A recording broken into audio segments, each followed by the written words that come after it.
Adtong 321 AD, gideklara ni Constantino the Great ang first national Sunday law nga nahimong madugong kasaysayan sa kalibutan. Namatay si Constantino niadtong Mayo 22, 337 AD sa edad nga 65. Og bisan patay na si Constantino the Great, nagpadayon ang iyang national Sunday law. Kaya ang adlang Sunday usa ka ni katimaan sa kagahom sa Roma niadtong 538 AD. Niusbong ang paglinutusay sa Sunday law. Tungod daghan ang mga tao na wala mosunod niini ug nahulog sa kamatayon ang mga tao. Ang uban gipakaon og mga leon, ang uban pangpatay pinaagi sa espada. Usa ka daw ang katawanan ang presentasyon sa atong higalang tagak nga depensor sa Seventh-day Adventist or Peking gitawag og Sabadista. Sumala pa niya 321 kuno, gideklarado kuno ang pinakaunang Sunday law nga gideclare kuno ni gitawag og ni Constantine. Usa ka na kadakong sayop. Nga naman, tungod kay kung yung Sunday law manggod, referring na sa hunahuna, kung atong option ang hunahuna sa mga amigo natong mga Sabadistang tagak. Hunahuna nila nga si Constantine, usa ka religious leader. No sir, no ma'am. Nga naman kay at that time na ay Santo Papa nga diin nangulo sa gitawag og iglesia. Kanang pag-issue niya og decree ni anang March 7, 321, usa ka naka-secular decree para sa iyahang imperyo. Sa tibuok empire kana nga panahon, kung wala ko masayo, siya ang nahimong sole emperor of the West and the East. Kay kana pud nga panahon manggod, mao manggod po na ang kadaugan ni Constantine against Emperor Licinius. Ug inyong mahinumduman, si Emperor Licinius asawa sa iyang igsuon nga si Constancia. After the Battle of Milvian Bridge na atong 313 AD, gitagaan niya og otoridad o gi-appoint niya nga mamahimong Emperor of the East si Emperor Licinius. Sa dagang sa gitawag og kapanahonan, si Emperor Licinius ni dako ang ulo. Pagkahuman ana, gusto niyang ibalik ang paganism as state religion of the Roman Empire. Ang gihimo ni Emperor Licinius, gipangguba niyang mga simbahan sa mga Kristiyano at the time. Og pagkahuman, gipaboran niya ang paganismo at the time. Og tungod man ini, siyempre, nisumbong ang tawag ini mga obispo sa emperador na si Constantino nga mo'y nagibuhat ni Emperor Licinius. So nahitabo nga na ay gera. Kanang giingon nimo nga maduguon nga tawag ini giingon nga pagpanglutos but-but na. Nganong but-but man, gera ang nahitabo, dili pagpanglutos. Gera between Constantine and Emperor Licinius. Napildi si Emperor Licinius gidakop o gipa-exile. Kay mahulog man to siya nga rebellion, og at that time, before gipagawas ang edict ni anang March 7, 321, si Constantino ang nahimong sole emperor sa East og sa West. Tungod kay convince siya concerning sa gitawag og Christian faith, mo na nagpakanaog siya og tawag ining decree nga gibalaod niya nga kining Domingo free ang tawag anang mga tao at that time. At the same time, walay gitawag og magtrabaho. Walay magtrabaho in the sense secularly, not religiously. Kikabalo man pud siya kanang adlaw, mao po ni pagsimba sa gitawag og mga Kristiyanos. O nya, dili pud tanan ana nga panahon, unlike sa 381 AD sa panahon ni Emperor Theodosius, dili tanan ana nga panahon Kristiyano, no? Kana nga panahon ni Emperor Constantino, nag-uban, nabuhi ang duha ka relihiyon ana at that time. Christianity, which is the Roman Catholic Church, and also the pagan religion. Gipang-abolish na ni Constantino ng mga pagano. Hinay-hinay niyang gipangbungkag. So, siyempre, para ma-convert po itong ubang gitawag mga pagano, musulti siya sa language nga masabtan sa mga pagano at the time. Kaya kung may siya Sunday worship to Christ, di man nakasabot ang mga pagano. Muna, giingon nga, Sunday, the venerable day of the sun, kaya para makasabot ang gitawag og mga pagano. And at the same time, kanapod nga panahon, gisimba sa mga Kristiyano si Kristo. Dili ang venerable tawag ining sun nga si Sol Invictus. Dili na mao. Mali ng imong story toy. Mali na mali.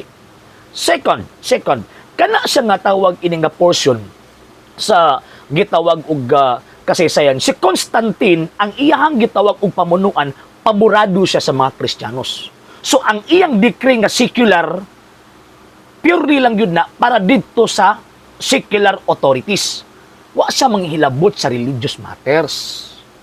Wa siya manghilabot, wa niya hilabti ang mga Hudyo nga nagpahulay sa adlaw ipapahulay every 7th day of the week. Wa niya hilabta na.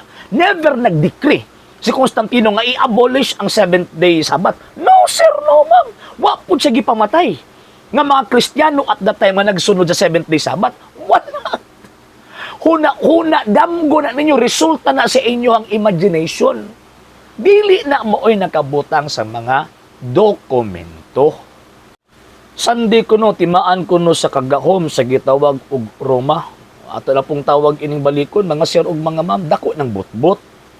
Ngano man kay, kung babakan na nga panahon si Constantino, kabalo siya nga mga Kristiyano before pa siya niabot, Domingo na ang adlaw isimba. Kunya ka no, makaingon mo mga gagahom na sa mga Romano. Nga, ang kanang edict ang ipagawa sa 321, wa may kalabutan ang relihiyosong matter sana. Kay ang maghatag o declaration concerning sa religious matters ang Santo Papa man sa Roma. Dili man si Constantino. Si Constantino, head of the empire or head of state. Ang Santo Papa, dili man sa head of state at the time. Yan na po din pamutbot na po ninyo. Niabot daw kuno sa panahon ka ng tawag ka ng 538 AD. Nga diin na grabe daw ang pagpamatay kay wa daw mosunod. Pagbasa na gud mong tawag ining history be.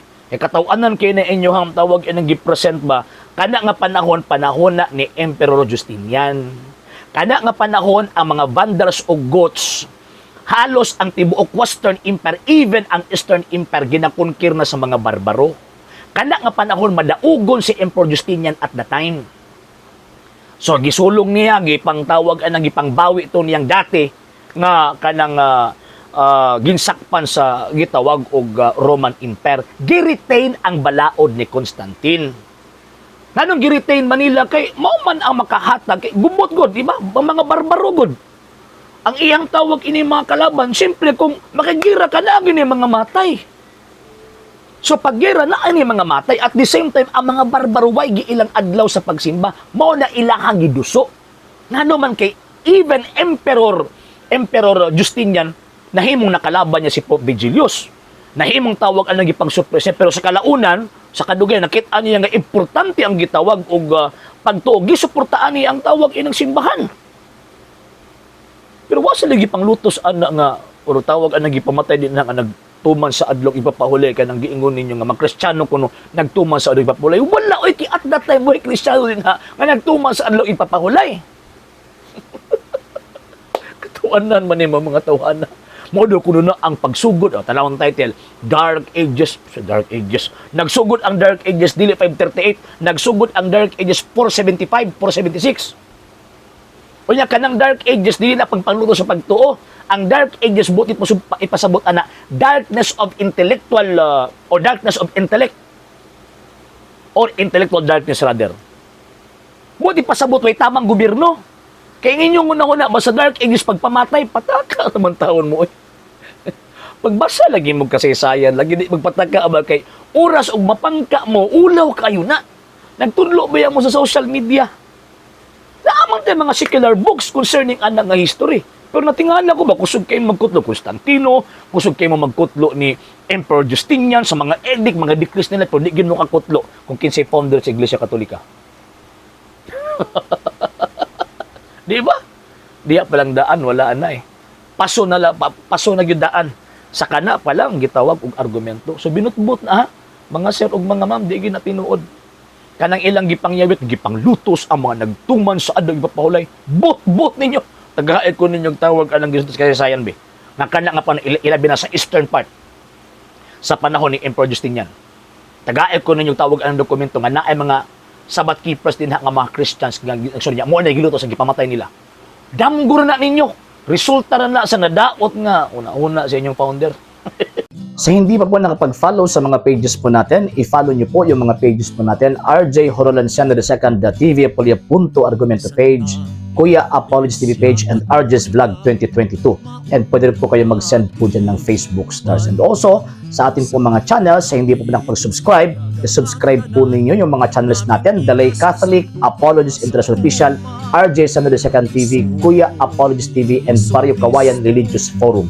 And pwede rin po kayo mag-send po dyan ng super sticker, super chats, and super thanks. And maraming salamat po sa mga kapatid at mga Katoliko na always pong tumutulong sa programa po natin. Maraming salamat po. Nang dahil po sa tulong at suporta po ninyo, ang programa po ito until now andito pa rin po sa social media. And until now din po, nangangailangan pa rin po tayo sa tulong at suporta po ninyo, dahil wala po kami magagawa rito mga sir, mga ma'am, kung wala po yung tulong at suporta po ninyo. Sa gusto pong tumulong, sa gusto pong sumuporta, pwede po ninyong ipadala ang tulong at suporta po ninyo sa pamamagitan po ng ating mga account numbers dyan po sa ating pong screen. And pwede nyo po kaming i-message sa ating pong page kung via remittance po yung papadala po ninyo. Maraming salamat po in advance.